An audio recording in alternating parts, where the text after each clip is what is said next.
Hi, Ross here from DGTV, and thanks as always for joining us on the channel. Well, I'm down here at the TaylorMade Performance Lab, and I've come down to see a very good friend of the Drummond Golf family. That's Alex Benjamin, who is the experiential manager down here at TaylorMade, and he's going to talk me through a very important topic in relation to club fitting. When you're getting your MiMatch fitting, you might want to start checking out or considering, are graphite shafts suitable for you, maybe more suitable than you think. If you're a steel shaft player and looking for a new set of clubs, depending on a whole heap of variables, you might want to start thinking about graphite shafts. We're going to have a little bit of a hit and a fit today. Alex is going to answer some of the questions around graphite shafts that you might have, but of course any one of your teams in store can really help you understand the performance benefits of graphite shafts, and if they can help you. Not everyone, they will, but some people who are playing with steel shafts or playing with the wrong graphite shafts might benefit from some of the new technology that does exist in graphite shafts. Alex Benjamin, Ross, welcome to Drummond Golf TV. Probably your first time, but it won't be your last, definitely. Now, as you heard in the intro, graphite shafts. You fit a lot of people, we fit a lot of people in store for graphite shafts, but for those people that might be watching the channel and have a question about graphite shafts, let's talk about, in general terms, what makes a graphite shaft so special, and what are the performance characteristics that we can look for when we're getting fit for graphite shafts? yeah, great question, and one that we obviously get as well.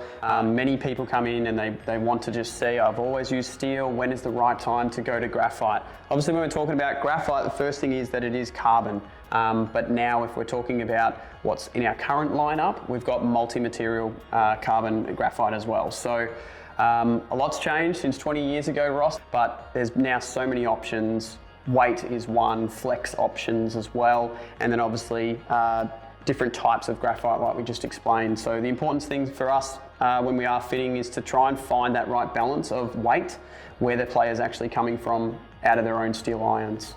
So what we've got in our Stealth iron range is the Fujica Aventus as our stock shaft. So pretty traditional with this one, where it is quite lightweight. We've got the stiff here, so it is 70 grams. We've got reduced stiffness in the butt section, so that can really help the head kick a little bit more. It may help a player find some club head speed, but may also produce a little bit more loft at impact as well. And that's really just what we look at, of trying to get that right loft into that player to suit whatever spin and launch conditions that they're after. So we then move into our P-Series lineup, where we have the MMT Mitsubishi chemical shaft. MMT is for the metal mesh technologies. So we obviously know that some of the PGA Tour players are using this, winning with it as well. They've done exactly what you're about to do, is just simply test this. So we're going to hit some shots, get some numbers, ask about the feel as well. It's a big component of it, because it can be maybe a bit of a transition. Yep. But let's just see what the data says. Let's go.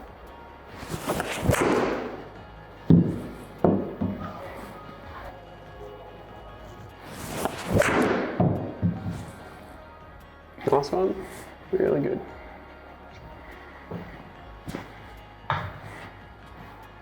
Maybe one more, mate. Wanting to be a bit more right of target. Yeah, nice one. It's another goodie, okay. All right, Alex, so we have now hit several shots with the steel shaft. We've hit several shots with the MMT Mitsubishi Chemical graphite shaft. I'm really interested to get your feedback on some of those results. Yeah, so the general rule of thumb that we see with the graphite is that we might see some increase in some speed, some launch, and some spin. And that's exactly what's happened in this case. 116.8 miles per hour for the steel versus 119, so a bit of a gain there in your ball speed. We see the elevation jump up as well in the launch angle, so we're at 19 degrees versus 17.8. Moving across to backspin there, and we see 5,300 versus 5,500, so a couple hundred RPMs more. We then have a look at the side spin, and we can see that this one's quite reduced there. So the graphite has actually been a little bit more stable for you in its ball flight and side spin versus the steel, which again, it might have a bit of a miss out there that graphite should hook a little bit more. We haven't seen that for yourself there. Is that because that face can stay a little bit squarer through impact and is not? Correct. So yeah, torque will play that role. It's a higher torque shaft, so it will try and keep the club face as open as possible, which can again be that myth out there that it immediately wants to turn over. As a general rule of thumb, I'd probably say majority yes. We would see that increase of ball speed, launch and spin. Yep. But yeah, as we can see through there, another one, descent angle, another 3 degrees steeper. So like we talked about, so it's coming down steeper into those firm greens, so that's going to help with the stopping power. Certainly, you know, whether you're playing firm greens or soft greens, you know, if you're playing softer greens, that's going to mean your ball's going to stop even closer to the pin as it hits the ground. Cool. Offline measurement, 8 metres left for the average of your 790, and we see only 1 metre left for the graphite. So obviously very good. Probably been more about how straight this ball flight is, which might have taken you by surprise. We see a little gain in terms of carrying 3 metres more. You hit it long enough. It probably, to me, it wouldn't be part of the conversation, but it'd be more about that peak height trajectory, that descent angle, and more spin for where you play as well. So controlling that golf ball on the green is going to be really important. So up here we've got the little chart from the launch monitor that shows dispersion. So that's how tight those shots are together relative to the target. So what does that tell us there, Alex? So you can see how straight the line is there on the red, which is the graphite that's pointed down on the bottom. Then we can see where the P790 in steel was going a little bit left for you. We can see on the left-hand side of the screen just that increase in that height and obviously the descent angle as well, with the other parameters that we chatted through, the main ones being that speed, launch and spin. So if I was in the market for a new set of clubs, I would be worth my while to consider having a look at graphite shafts.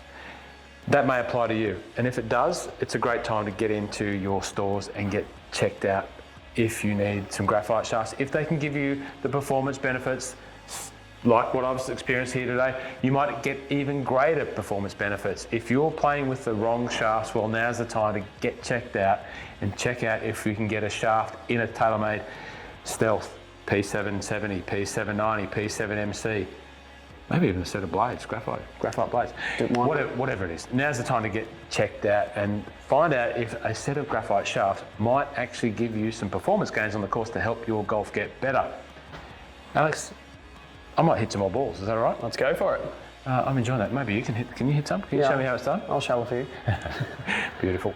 Alex Benjamin, it's been great. Thanks, Ross. Coming down here. Thanks for letting me do this in the centre here where we've got access to the shafts, but of course we've got all of the fitting heads, shafts in store. Part of the MiMatch process, make sure that you get your MiMatch fitting done with the guys and girls at the stores all around the country.